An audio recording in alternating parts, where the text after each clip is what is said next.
Welcome to the Deep Dive, the Theopoetics Edition. We are Dr. Aaron Waldron, founder and CEO of Corvus Cantus, a theopoetic publishing house and creation of Lost Raven Studios. What you're hearing right now is an expansion. The original Deep Dive podcast has been a space shaped and supported by AI, a place where ideas are explored, questions are sharpened, and insight is generated through emerging technology. But this edition marks a widening of that circle. Through our partnership between Corvus Cantus and the Deep Dive podcast, the Theopoetics Edition becomes a threshold space, where artificial intelligence meets sacred imagination, where technology intersects with myth, poetry, theology, and embodied reflection. Here we focus intentionally on theopoetics. We teach, we inform, we remember, we draw from theopoetics and the publishings of Corvus Cantus, the books, the dialogues, the voices inhabiting the liminal spaces between doubt and devotion, critique and creativity. This is not systematic theology. This is not rigid dogma. This is theology felt, spoken, questioned, reimagined. In a meta-modern age, where we oscillate between irony and sincerity, fragmentation and hope, Theopoetics offers a way forward, not by resolving tension, but by inhabiting it. So whether you are a writer, a seeker, a scholar, or simply someone holding an old smelly box of inherited beliefs, this space is for you. Welcome to the Deep Dive, Theopoetics Edition. Let's begin. So have you ever been sitting there, like, on the edge of a bed reading a children's book out loud? Oh, yeah. And suddenly you realize the story's hitting you way harder than it's hitting the kid. Right. Definitely. Like you're reading about a stuffed animal or a talking tree, and the kid is just pointing at the brightly colored pictures, and meanwhile, you're having like a full-blown existential crisis. Oh, trying not to cry over a cartoon bear. Exactly. Fighting back tears, because this little cartoon bear just perfectly summarized your deepest emotional struggle. Yeah, it sneaks up on you. It really does. And that emotional ambush is exactly what this obscure internal memorandum from a publisher called Corvus Cantus is trying to basically websize. Yeah. In this spring 2026 memo, their founder and CEO, Dr. Aaron C. Waldron, outlines this brand new initiative called the Inner Child Series. And looking at the documents they've circulated internally, they are trying to completely bridge the gap between emotional healing and storytelling. Okay, let's unpack this, because the concept of using simple stories to tackle massive emotional roadblocks is just, it's wild to me. It really is. And, you know, that ambition is immediately apparent before you even read the first sentence of the memo. Oh, the branding. Yes. The document itself is a masterclass in visual storytelling. So at the top, there's this striking, very traditional academic crest. Right, it's got the raven on it. Exactly. It features the silhouette of a raven in mid-flight, a quill, and an inkwell set over this sharply divided blue and white shield. Looks very serious. It does. I mean, it carries the weight and authority you would expect from a major academic publishing house. But positioned directly next to it is this delicate, minimalist symbol painted in just a few graceful brushstrokes. Yeah, it's a butterfly, right? A butterfly sitting beneath a tiny crescent moon and a single dot. That striking visual difference, like the heavy academic crest next to the incredibly fragile butterfly, is essentially the blueprint for what this publisher is trying to do with these books. Right. They are taking these massive, weighty, emotional concepts and delivering them through the most delicate, accessible medium possible. Which requires a completely different approach to publishing. Dr. Waldron tells his team that Corvus Cantus cannot confine itself to rigid categories. Like, they can't just be one thing. Exactly. They aren't strictly a spirituality imprint or strictly philosophy or even strictly children's literature. Yeah. He explicitly states they exist to publish works that inhabit liminal spaces. Liminal space. Yeah, the spaces between imagination and reflection, between myth and meaning, vulnerability and becoming. I want to break down how they actually achieve that, because the memo uses a very specific term to describe their philosophy. Dr. Waldron calls Corvus Cantus a theopoetic publishing house. Right. Theopoetic is one of those words that sounds super impressive, but, like, what does it actually mean for the reader's brain? Well, to put it simply, theopoetics combines the divine or the profound, that's the theo part, Right. with the creative and symbolic, which is the poetics. Okay. So imagine trying to explain the concept of grief or existential anxiety to a 5-year-old. I mean, good luck. Exactly. A textbook definition completely fails. The child's brain just cannot process the abstract concept. Right, they don't have the vocabulary. But a story about a bear who lost his favorite balloon and feels a heavy, cold rock sitting in his tummy, Oh, wow. that is theopoetics. It takes a profound, invisible truth and translates it into a physical, creative image that can actually be felt and understood. It bypasses all those intellectual defense mechanisms. It goes straight to the emotional core. Exactly. Which explains the mandate Dr. Waldron gives his staff later in the text. Yep. He tells them, we are not creating disposable content. We are creating emotional mirrors. I love that phrase. It's so good.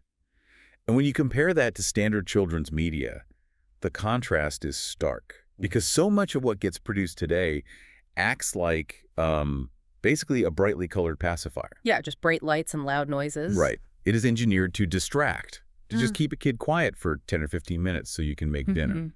But a mirror has a totally different function. A mirror forces you to stop and actually look at your own internal state. And what's fascinating here is that Dr. Waldron argues that stopping to look at our internal state is no longer just a luxury. Yeah. It is an absolute necessity. He contextualizes this entire initiative by pointing directly at the environment we are currently living in right now. It's pretty overwhelming. Definitely. He writes that our world is increasingly shaped by noise, speed, performance, anxiety, and emotional disconnection. Yeah, that performance aspect is critical. Right. I mean, we are all expected to constantly present this polished, highly functioning version of ourselves. Always on. Always on. But that noise and speed isn't just exhausting the adults. The memo makes a really profound point. That children are absorbing that exact same atmospheric anxiety. Yes. They're growing up emotionally overwhelmed by a world that just moves way too fast for them to process. And that overwhelming environment is exactly why the Inner Child series was conceived. It is literally designed to be a lifeline. Okay. The memo outlines specific, measurable outcomes they want these books to achieve for children. Like what? So they are designing these stories to help kids understand their emotions, navigate fear, cultivate wonder, develop compassion, and trust their imagination. That's a huge list. It is. And most importantly, Dr. Waldron notes the books must help children recognize the sacred value already alive within themselves. Okay, I hear that list: understanding emotions, navigating fear, cultivating wonder. And I have to ask on behalf of anyone listening, Sure. is this too heavy for a kid's book? I mean, if a kid is already overwhelmed by the noise of the world, does handing them an emotional mirror about fear run the risk of burdening them with concepts they just aren't ready for? It is a valid concern, and it's why the methodology is so important here. Dr. Waldron uses a very specific phrase in the memo. He calls these books gentle thresholds. Gentle thresholds. Yes. The reality is, children are already feeling these massive, complicated emotions. They already experience deep fear. They already feel the physical symptoms of anxiety. Right, their tummy hurts, their chest feels tight. Exactly. They just don't have the conceptual vocabulary to organize those feelings. These books aren't meant to be lectures. Right. They just give them a safe, symbolic language to process what is already happening inside them. Okay, I understand the theory of a gentle threshold. But what does that actually look like on the page? Well, Like, how do you write about a child's anxiety without accidentally triggering it or making it worse? you do it by utilizing that theopoetic imagery we discussed earlier. The publisher isn't introducing new trauma or explaining the clinical mechanics of anxiety to the kid. Right, it's not a textbook. Exactly. They are providing a safe, contained, symbolic landscape. So if a child reads about a character walking through a dark forest and learning how to sit quietly with the shadows, Oh, I see. the child projects their own internal, unnamed fears onto the story. They can process what is happening inside them from a safe distance. That makes a lot of sense. But Dr. Waldron is very clear with his team. The threshold only remains gentle if the execution is flawless. Right. He warns the staff that the success of this series won't depend on marketing budgets or distribution channels. No. It entirely depends on their collective ability to protect the emotional sincerity at the center of the work. Emotional sincerity is key. Because if the writing feels cynical, or if it, talks down to the child, the threshold just collapses. It becomes another piece of disposable, preachy content. And emotional sincerity is incredibly fragile. I mean, children have highly tuned radar for condescension. Oh, absolutely. They know when you're faking it. If they feel they're being lectured to, they immediately put their guard up. The story has to feel emotionally true. Which brings us to the real plot twist of this entire initiative. Here's where it gets really interesting. Yeah. Because the reason the emotional sincerity has to be protected at all costs isn't just for the child's sake. The Inner Child series operates on a completely different level that the child is, like, completely unaware of. Totally unaware. This series is secretly designed for the adults who are reading the story aloud. It's like sneaking vegetables into a kid's mac and cheese. Except here, Corvus Cantus is sneaking profound emotional therapy and healing to the adult under the guise of reading a bedtime story. Yeah, the title of the series is actually double entendre. Oh, right. The Inner Child. Exactly. It is literature for literal children, but the memo explicitly states that the project speaks to the inner child carried within many adults. It is almost like a dual-frequency dog whistle. Mm-hmm. The story is playing at one frequency that perfectly hits the child's developing brain, teaching them basic emotional literacy. Right. But beneath that, there is a second, deeper frequency tuned perfectly to the adult's unresolved trauma. Yes. They are reading the exact same words, looking at the exact same pictures, but they are receiving two entirely different therapies. The adult thinks they are just doing their parenting duty, and suddenly they are confronted with an emotional mirror of their own. And Dr. Waldron writes an incredibly poignant line about that adult experience. He notes that while children are visibly overwhelmed, many adults are quietly carrying unresolved wounds beneath the surface of daily life. Beneath the surface. Wow. They are still longing for gentleness, reflection, healing, and what he calls emotional permission. That phrase, emotional permission, is fascinating to me. Yeah. Think about why adults stop reading children's books in the first place. We assume that once we understand the clinical definition of a feeling like, once we know what sadness or anxiety is, we don't need the picture book anymore. Right. We move on. We graduate to self-help books or, podcasts. But Dr. Waldron is pointing out a massive cultural blind spot. Knowing the definition of a feeling does not mean you have healed from it. Exactly. That is why the adult breaks down crying at the cartoon bear. The adult has spent 20 years pushing their unresolved wounds beneath the surface to maintain their daily performance. To keep up the speed. Exactly. And the simple, sincere story suddenly grants them permission to just stop performing. If we connect this to the bigger picture, the physical act of reading these books aloud actually becomes an actionable exercise in healing. Okay, how so? Well, when a parent and a child sit down together with one of these books, they are stepping out of the noise and speed of the modern world. Right. The memo states the goal is to create small spaces of pause, imagination, honesty, and emotional restoration. By designing a book that operates on those two frequencies, Corvus Cantus is facilitating a rare space of mutual vulnerability. The parent and the child are walking through that gentle threshold simultaneously. Yeah. The child is learning that it is okay to be afraid, and the adult is being reminded that it is okay to still be afraid. Exactly. So to give the team a concrete vision of how this dual-frequency storytelling works in practice, the memo structures its rollout around 3 inaugural titles launching in summer and fall 2026. Right. The 3 titles are Faith is Like Jumping Rope, Okay. Love is Like Walking in the Dark, and The Blind People. Let's unpack the mechanics of these titles, starting with the first one, Faith is Like Jumping Rope. That is such an unexpected comparison. It really is. Usually faith is described as a rock or an anchor or something very static and solid. But jumping rope is kinetic. It requires constant movement. Think about the physical mechanics of jumping rope, especially when you are a child learning how to do it. You have to jump before the rope actually gets to your feet. Right, or you trip. Exactly. You cannot wait for the rope to hit your shoes. You have to trust a rhythm that you can't entirely see. Yep. That is the exact mechanism of faith. It requires participating in a cadence and taking a leap before the evidence has fully arrived. That perfectly illustrates the dual frequency idea. Yeah. Because for the kid, the book is exploring trust in rhythm through a familiar playground game. It makes the abstract concept of faith physical. But for the adult reading it, the message hits so much harder. Adults are conditioned by the world to demand absolute certainty before making a move. We want data. We want guarantees. We want to see the rope. We want all the facts first. Exactly. The book is gently reminding the adult's inner child that sometimes you just have to jump and trust the rhythm. Then you move to the second title, Love is Like Walking in the Dark, Right. which explores a completely different emotional threshold. So what does this all mean? Because this one really stopped me in my tracks. Yeah. Yeah, as a kid, the dark is the ultimate fear.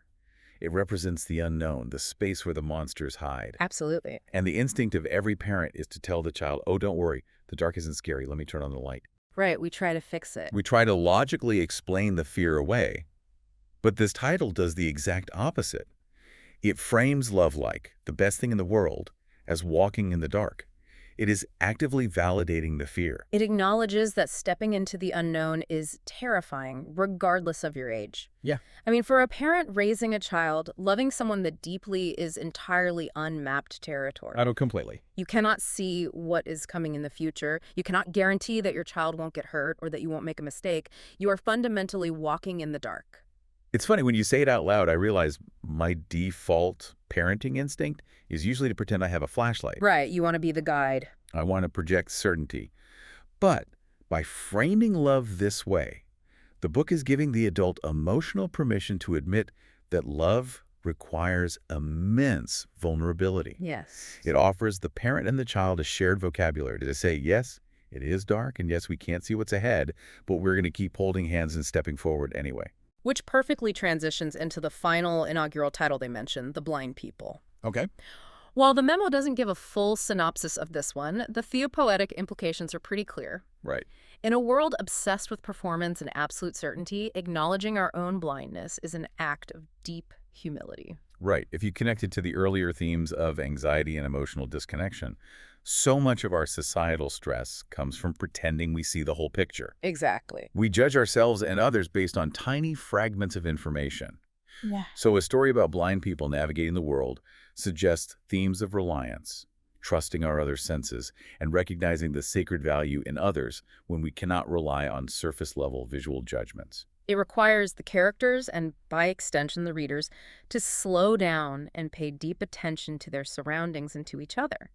It is an antidote to the speed and noise Dr. Waldron warns against. It forces the reader into that small space of pause. Looking at all three of these titles together, jumping the rope, walking in the dark, navigating without sight, they all demand a specific response from the reader. They do. They demand movement in the face of uncertainty. Yeah. Which brings deep context to the closing mandate Dr. Waldron delivers to his staff at the end of the memo. Yes. He reiterates that the work they are doing is sacred, and he distills the entire philosophy of Corvus Cantus into a single defining thesis. He writes, "Healing is not weakness, it is courage." That line fundamentally reframes the entire conversation around emotional health. It really does. Our culture often treats emotional wounds, anxiety, or a need for gentleness as a failure of resilience. We equate stoicism with strength. Right, just power through it. Exactly. But Dr. Waldron is arguing that ignoring your wounds beneath the surface of daily life is the easy way out. Yeah. Confronting an emotional mirror takes bravery.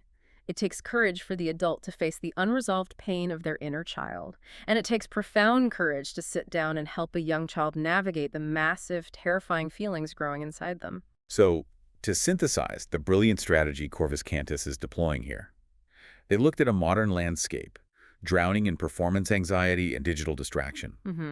Instead of fighting that noise with more loud, disposable content or dry clinical self-help manuals, they went in the exact opposite direction. I really did. They are using theopoetic, beautifully symbolic children's literature as a Trojan horse. On the surface, they were throwing a lifeline to kids, giving them a gentle threshold to understand their emotions and build empathy. Right. But the true genius is the secondary frequency. They are utilizing the shared, intimate ritual of reading aloud to create a space of mutual vulnerability. They are offering deep emotional permission to the wounded inner child of the adult sitting right next to them. They are turning a simple bedtime routine into a generational healing practice. Wow. It is very easy to dismiss picture books as something you outgrow once you learn how to read chapter books. Sure. But the entire premise of the Inner Child series is that human beings never actually outgrow the need for these fundamental emotional thresholds. We never stop needing it. Right. We never stop needing to be reminded to trust the rhythm, to walk bravely in the dark, and to recognize our own sacred value. And that brings us right back to you listening to this deep dive. Yeah. We started by talking about the noise and speed of daily life, the relentless performance, the quiet exhaustion. We all carry it. You carry it. We all do. We all have parts of ourselves that we've pushed down beneath the surface just so we can get through the week, parts that are desperately longing for a little bit of gentleness and emotional permission. And the invitation embedded in this memo isn't just for the staff at Corvus Cantus. It is an invitation to the reader to stop treating reflection as a luxury. Exactly. So I want to leave you with a thought to mull over today as you re-enter the noise of your own routine. What if you took Dr. Waldron's actionable advice tonight. Try it out. Yeah, what if you turned off the screens, carved out one of those small spaces of pause, and actually sat down with an emotional mirror? If you were to open up a book like Live Walking in the Dark and read it out loud, what unresolved wound from your own inner child do you think might finally surface? You might just find that the simple little story you thought you were reading to someone else was actually written perfectly and specifically for you.